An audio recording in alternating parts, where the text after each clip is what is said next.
안녕하십니까, 이재필입니다. 오늘 상당히 좀 혼란스러운 그런 시장이 진행됐었죠.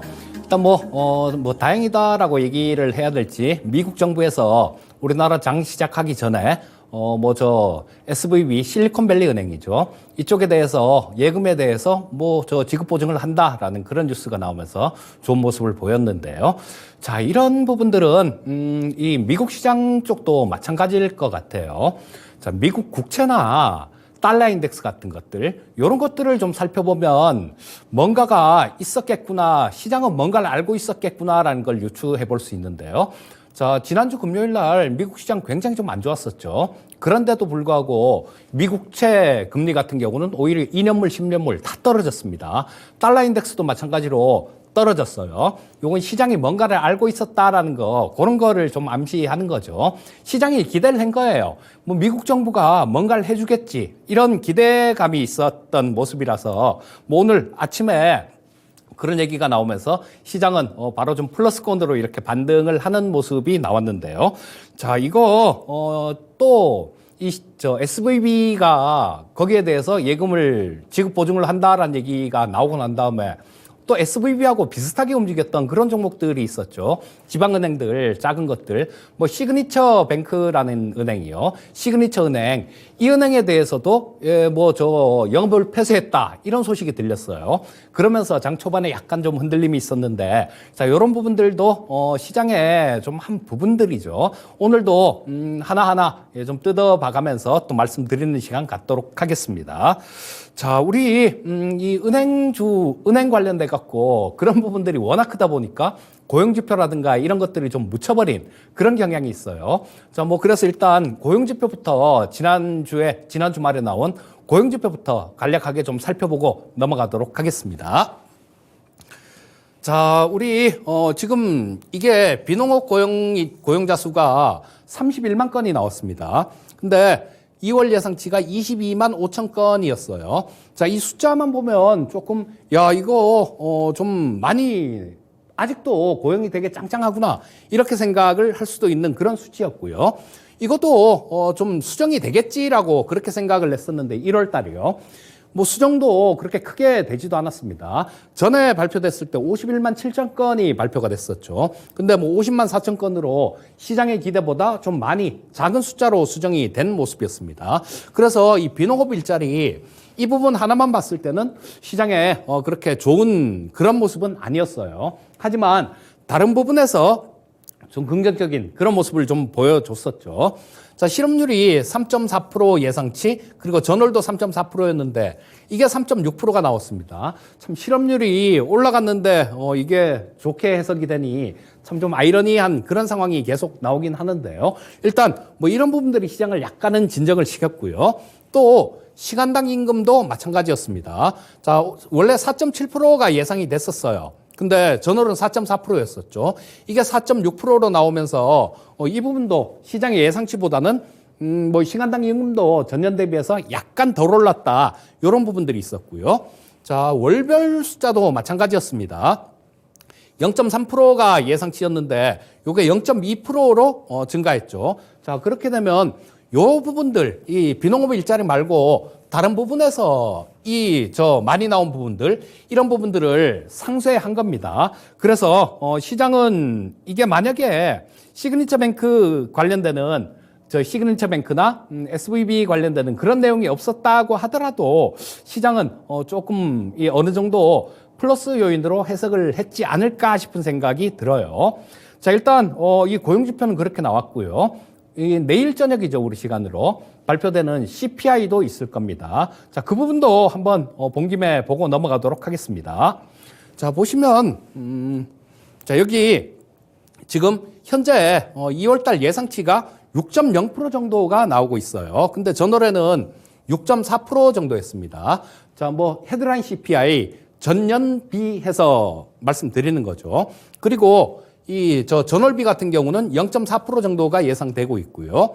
자, 근원 CPI 같은 경우도 전월보다는 조금 떨어지는데 그렇게 많이 떨어지진 않죠. 근원 CPI 월별 같은 경우는 0.4% 정도로 예상되고 있는데요. 자, 이 부분들이 우리가 조금 생각해 봐야 될 부분들이 좀 있습니다. 저는 이번에 연준에서 0.25를 올릴 거다라고 뭐 거의 확신을 좀 하는데요. 그게 그런 이유입니다.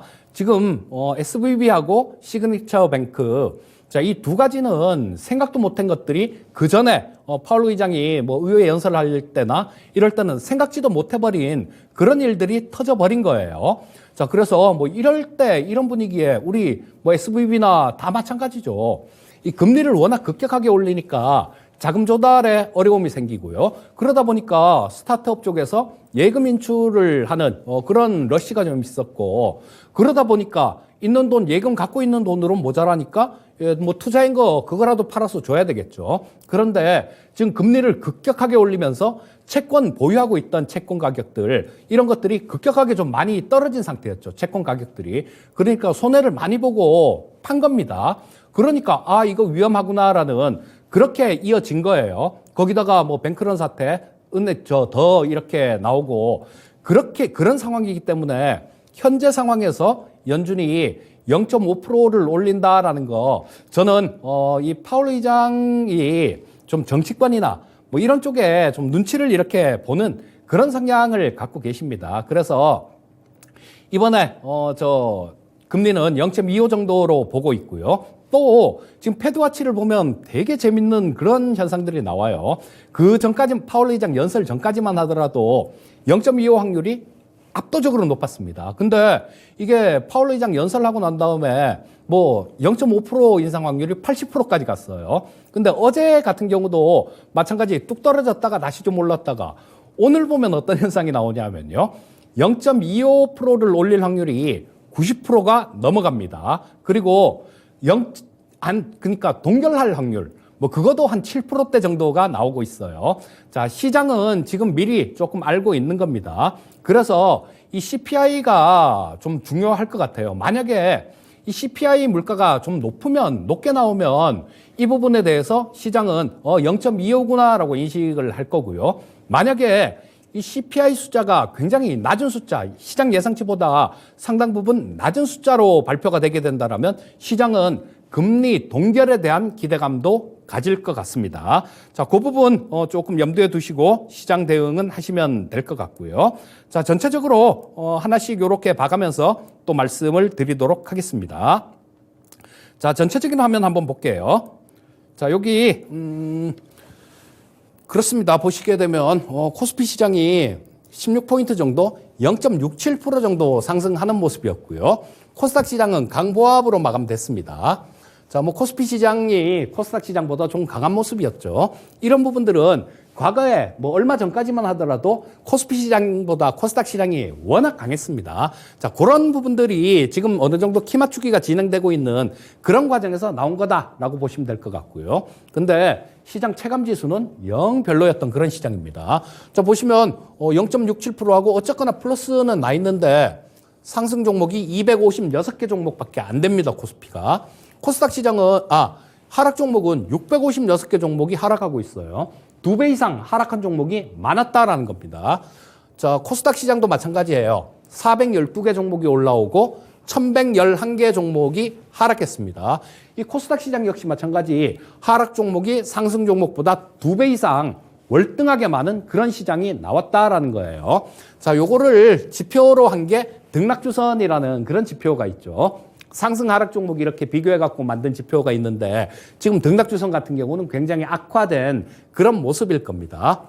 이런 시장은 올라와도 뭐 그렇게 크게 강하게 올라오지는 못하는 그런 특징이 좀 있습니다. 자, 그리고 우리 원달러 환율을 좀 살펴보게 되면 자, 22원 40전이나 떨어졌어요. 이것도 의미하는 게 그거죠. 달러 인덱스가 조금 낮아질 거야 라는 거. 달러 인덱스가 낮아진다라는 의미는 미국 국채 수익률도 지금 떨어지고 달러 인덱스 낮아지고 이거는 연준을 겨냥한 겁니다. 연준이 금리를 그렇게 빅스텝까지는 못할 거고 잘해야 베이비 스텝이야. 이런 부분들을 반영하고 있는 거예요. 자, 오늘은 뭐 해외 시장들 다들 괜찮았었죠. 중국도 1.2% 정도 상승했고요. 홍콩은 1.9% 정도 상승했고 대만도 강보합으로 마감됐습니다. 미국 시장이 혼자 뭐 그렇게 좀 많이 떨어진 모습이 나왔는데요. 자, 뭐 이런 부분들은 조금 좀 다행스러운 그런 모습이다라고도 볼 수 있을 것 같습니다. 자, 전체적으로 시장 흐름도 한번 짚어보도록 하겠습니다.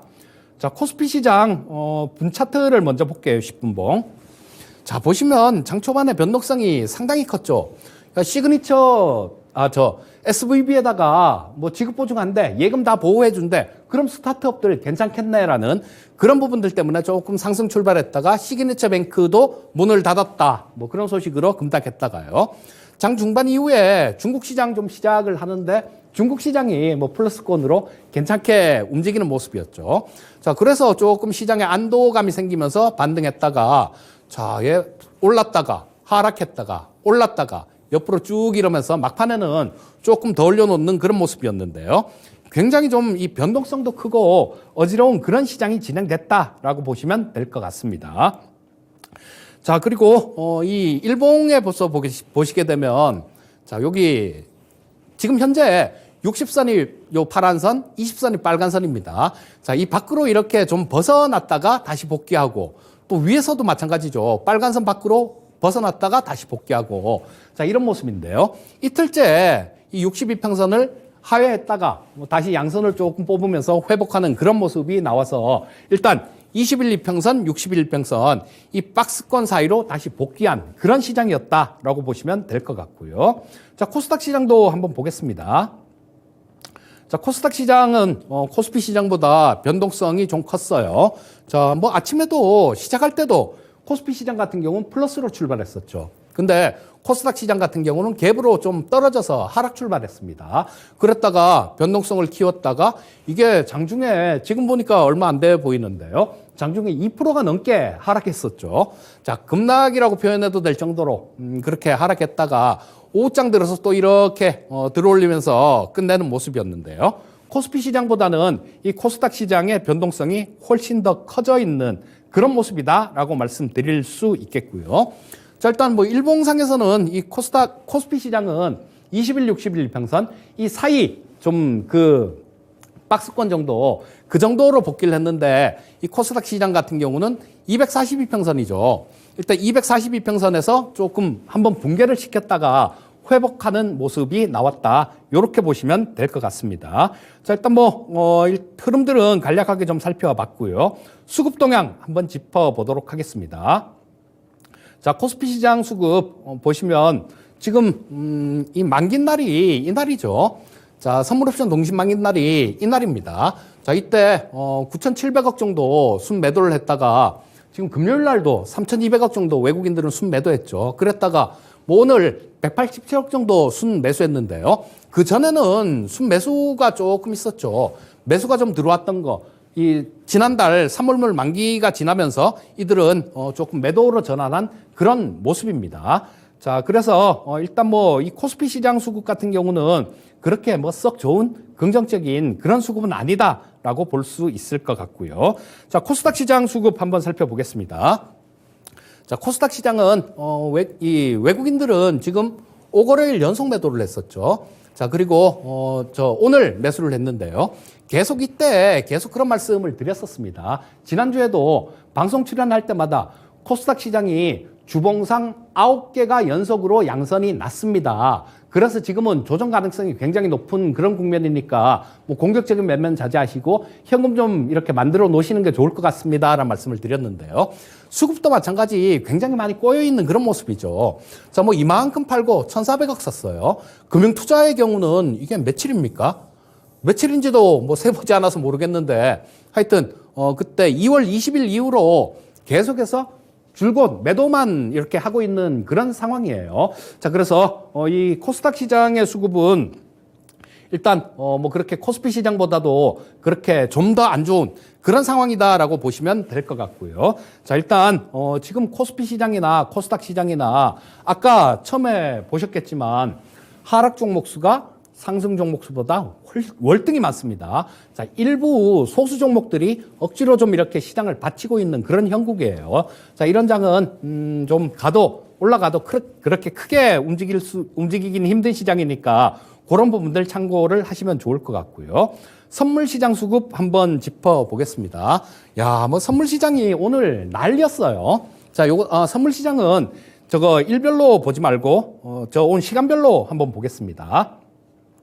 자, 선물시장 시간별로 보게 되면 참 진짜, 뭐, 이 외국인들 수급들 한번 보시게 되면요. 자, 여기서 이게, 아침에 순 매수 출발했었죠. 근데 이게 한 1,600억 정도 이쪽에서 순 매수로 출발했습니다.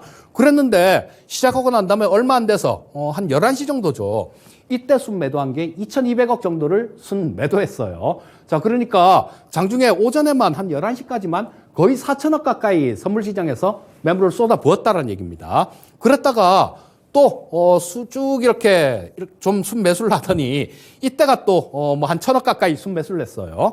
자, 매수했다가 매도했다가 매수했다가 종가에는 이렇게 뭐 2,000억 이상 2,400억 정도네요. 순 매도하면서 마감이 됐는데요. 이 수급들은 뭐 어떤 큰 요즘 외국인들은 지난달부터 시작해서 이 어떤 방향성이라든가 이런 쪽에 베팅을 하고 있지는 않고요. 장중에 대규모 자금력 뭐 이런 것들을 이용해서 단기 매매를 하고 있는데 이런 부분들이 조금 불합리한 부분들은 있죠. 왜냐하면 기관이나 외국인들 같은 경우는 우리 개인 투자자들은 선물 거래할 때 증거금을 내야 되잖아요. 이들은 사후 증거금이라 그래서 증거금을 미리 징수하지 않습니다. 그냥 주문을 넣으면 들어가요. 좀 이게 불합리한 부분들인데 어쨌거나 그런 게 시장입니다. 그러니까 자금력을 앞세워서 시장을 마음대로 갖고 노는 그런 상황이다라고 보시면 될 것 같습니다. 자, 옵션 시장 한번 살펴볼게요. 자, 이 옵션 시장은 외국인들의 경우에는 콜옵션 쪽 살펴보게 되면 자, 외국인도 17억 정도를 샀죠. 그리고 금융투자도 마찬가지 10억 정도를 샀습니다. 이 외국인들 같은 경우는 전에 금요일 날도 꽤 많이 샀어요. 금요일도 보시게 되면 한 63억 정도를 외국인들은 매수를 했습니다. 그러면 지금 이 거래일 만에 한 90억 정도 콜옵션을 샀다라는 얘기죠. 이들은 시장이 그렇게 많이 빠질 걸로 보지 않는 겁니다. 금융투자 쪽 같은 경우도 금요일 날 매도를 쳤다가 오늘 10억 정도 매수를 한 모습이니까 매도분을 청산하는 그런 모습이었다라고 보시면 될 것 같고요. 자, 풋 쪽도 한번 살펴보겠습니다. 풋옵션도 외국인들은 20억 정도를 샀어요. 근데 만기 지나고 난 다음에 첫날 금요일 날 119억 정도를 매도를 쳤기 때문에 뭐 어떤 오늘 매수가 풋 쪽에 외국인들 매수가 큰 의미가 있었다라기보다는 119억 정도 매도했던 거에 대해서 일정 부분 덜어내는 거다. 이렇게 보시면 될 것 같고요. 금융투자는 금요일 날 98억 정도를 풋을 매수를 했는데 더 이상 매수를 하면 안 되겠다 싶었는지 아니면 뭐 단기적으로는 받는 가능성이 있다라고 판단을 했는지 오늘은 장중에는 살짝 매수했었는데요. 종가에는 매도로 바뀌었습니다. 자, 외국인들의 수급은 그런 거죠. 콜옵션을 이틀 연속 매수했어요. 풋옵션 쪽도 보시게 되면 119억 정도, 이 정도 지금 매도를 쳤다가 20억이니까 한 99억 정도 풋 매도네요. 자, 외국인들은 콜 매수, 풋 매도 포지션, 합성 선물 매수 포지션. 그러니까 단기적으로는 조금 윗방향으로 본다. 이렇게 해석을 하시면 될 것 같습니다. 자, 옵션 시장 수급까지 좀 간략하게 좀 살펴봤고요. 자, 특징 섹터도 하나 좀 살펴보겠습니다. 2차 전지 섹터를 좀 말씀드릴까 하다가 2차 전지는 저 말고도 말씀하시는 분들이 되게 많죠. 그렇기 때문에 저는 AI 쪽에 대해서 간략하게 좀 말씀을 드릴 텐데요. 자, 오늘은 정부 쪽에서 전세 사기를 잡는 AI 시스템을 구축을 추진한다라는 그런 뉴스가 있었고요. 또 네이버웍스에서 네이버웍스가 글로벌 사용자 수가 450만 명을 돌파했다라는 그런 소식 때문에 AI 쪽이 섹터가 상당히 강한 모습이었는데요. 여러분들 제가 예전에 그 4차 산업혁명 관련해 갖고 굉장히 좀 지루할 정도로 기가 따가울 정도로 좀 말씀을 드렸었는데요. 이런 부분들도 이제는 그때 당시보다는 지금은 조금 더 좀 진보된 그런 얘기를 말씀을 드려야 될 텐데 그때는 뭐 큰 위험이 없었어요. AI 쪽이 뭐 그렇게 많이 오르지도 않았고 시장에 관심도 그렇게 크게 없었을 때니까. 근데 여러분들 그런 거 한번 생각해 보셔야 됩니다. 시대의 변화에 맞는 종목이라고 다 가는 거 아니에요. 자, 우리 간단하게 하나만 예를 들어보면요. 2000년대 초, 99년도 말 이럴 때 포털 사이트들 얼마나 많았습니까? 우리나라만 하더라도 야후코리아도 있었죠. 라이코스도 있었죠. 뭐 별별 사이트들이 굉장히 많이 있었습니다. 그런데 그것들을 뭐 중간에 뭐 싸이월드도 있었고요. 중간에 히트쳤던 그런 것들도 결국은 거의 도태가 되는 기업들이 굉장히 많다라는 거예요. AI라고 생각 없이 그냥 무조건 이렇게 잡으셨다가는 잘못하면 굉장히 큰 어려움을 겪을 수도 있습니다. 그래서 이 최종 생존자는 지금 포털 사이트 중에는 다음하고 네이버 두 개밖에 없지 않습니까? AI 쪽도 그럴 겁니다. 그래서 이런 쪽을 투자를 하시려면 좀 트레이딩 관점으로만 하시든가 아니면 살아남을 종목들, 이런 종목에 대해서 장기로 갖고 가시든가 이렇게 투자를 하셔야 됩니다. 로봇 산업도 마찬가지예요. 자, 알체라라는 종목을 좀 한번 소개를 해 드릴까 하는데요. 이 알체라는 스노우라는 기업이 있죠. 요거는 네이버의 자회사입니다. 근데 이 알체라가 신분 확인에 사용되는 안면 인식 시스템들, 이런 것들이 주력 산업인데요. 지금 현재 캘리포니아 쪽에서 그 산불 감시 시스템, 이런 것들도 운영을 하고 있습니다. 그러니까 AI 쪽에서 매출이 나오는 기업이다라는 얘기예요. 그리고 또 이 알체라는 네이버의 자회사의 자회사, 스노우가 최대 주주니까요. 즉 손자 회사가 된다라는 겁니다. 자, 이런 쪽들 같은 경우는 우리 코난 테크놀로지가 SK텔레콤이 20% 넘게 보유하고 있죠. 그리고 한국항공우주가 또 7%대 지분 보유하고 있습니다. 이런 쪽들 같은 경우는 좀 이렇게 커갈 가능성이, 좀 정상적으로 커갈 가능성이 굉장히 많은데요. 개별 종목들 같은 경우는 지금 그거 하나만 봐도 보이지 않습니까? 실리콘밸리 은행 그거 파산하면서 지금 당장 스타트업들 이런 쪽들 굉장히 곤란에 처할 뻔했잖아요. 그렇기 때문에 아직까지 애기들이에요. 그래서 좀 이런 것들 대기업하고 관련돼 있는 그런 쪽을 좀 보시는 게 좋을 것 같고요. 자, 이 알체라 같은 경우도 이쪽에서 좀 상승한 부분들, 이런 부분들 보면 그렇게 만만치는 않습니다. 만만치는 않은 모습인데, 자, 요런 것들은, 일단은 좀 조정받는 국면들, 요런 국면에서 노리면 가장 좋겠다라는 생각이 들고요. 자, 그리고, 대표적인 거 한 가지 조금 보겠습니다. 자, 네이버가 좀 대표적인 그런 부분들이 있을 것 같아요. 자, 이 AI라는 게 그거 두 가지예요. 딱 전에 투자의 신에서도 말씀을 드렸지만 시스템 반도체, 똑똑한 지능, 그리고 데이터, 훌륭한 교육, 이런 겁니다. 자, 우리나라에서 가장 데이터를 많이 갖고 있는 기업들은 어떤 거겠습니까? 네이버나 카카오 같은 SK텔레콤도 해당이 좀 될 수 있겠죠. 자, 특히 네이버 같은 경우는 아마 국내 기업들 중에서 가장 많은 데이터를 갖고 있는 그런 기업일 거예요. 포털 사이트에서 우리 별거 다 하지 않습니까? 여러분들 포털 사이트에서 제가 뭘 좋아하는지 다 합니다. 그리고 그런 걸 기반으로 해서 요즘 저런 것들도 막 뜨고 그러죠. 광고 같은 것들, 이런 것들도 막 뜨고 그럽니다. 그러니까 AI 쪽을 살펴보시려면 대기업하고 이렇게 연관 있는 기업을 보든가 아니면 확실한 기업들, 이런 것들만 좀 길게 보시면 좋을 것 같고요. 나머지는 그냥 트레이딩 관점으로 접근하시면 가장 좋을 것 같습니다. 자, 요거 시장에 대해서 간략하게 좀 말씀드리면서 마무리를 하도록 하겠습니다. 자, 지금 여러분들 불확실성 굉장히 높은 그런 시장 환경이죠. 자, 변동성 자체가 굉장히 좀 커져 버렸다라는 얘기입니다. 그리고 일단 지금 현재 상태는 미국 정부가 굉장히 발빠르게 대응을 했어요. 그래서 시장이 좀 안정이 되는 그런 모습인데, 또 연준은 3월 회의에서는 0.25%를 인상할 걸로 그렇게 생각을 하고 있는데요. 자, 이거 보시게 되면 아래 꼬리를 달고 좀 좋은 모습이 나왔죠. 자, 122평선을 딱 밟았습니다, 오늘. 그러면서 망치형 양선이 나왔어요. 자, 그리고 지금 현재 미국 시장, 선물 시장들, 이런 것들도 굉장히 좀 좋은 모습을 보여주고 있습니다. 자, 그래서 추가 상승 가능성은 좀 있어 보이는 그런 모습입니다. 하지만 이거를 뚫고 가기 위해서는 이 위에 겹겹이 있는 매물대도 쌓아놓은 이런 부분들을 뚫고 가기 위해서는 특별한 모멘텀이 필요합니다. 그래서 이런 부분들을 고려해 본다라면 좀 위쪽으로 이렇게 갔을 때 쫓아가는 매매, 자, 이런 부분들은 조금 자제를 하시는 게 좋을 것 같고요. 의미 있는 상승이 나오기 위해서는 어떤 의미 있는 그런 변화가 있어야 됩니다. 아직까지는 의미 있는 변화가 없는 상태이기 때문에 뭐 빠졌을 때 트레이딩 관점으로 접근해서 짧은 매매 요 정도만 가능할 것 같고요.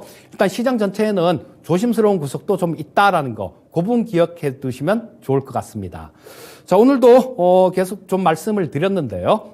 오늘 또 약속된 시간이 다 됐네요. 자, 저는 다른 프로에서 또 뵙도록 하겠고요. 오늘은 이만 인사드리겠습니다. 감사합니다.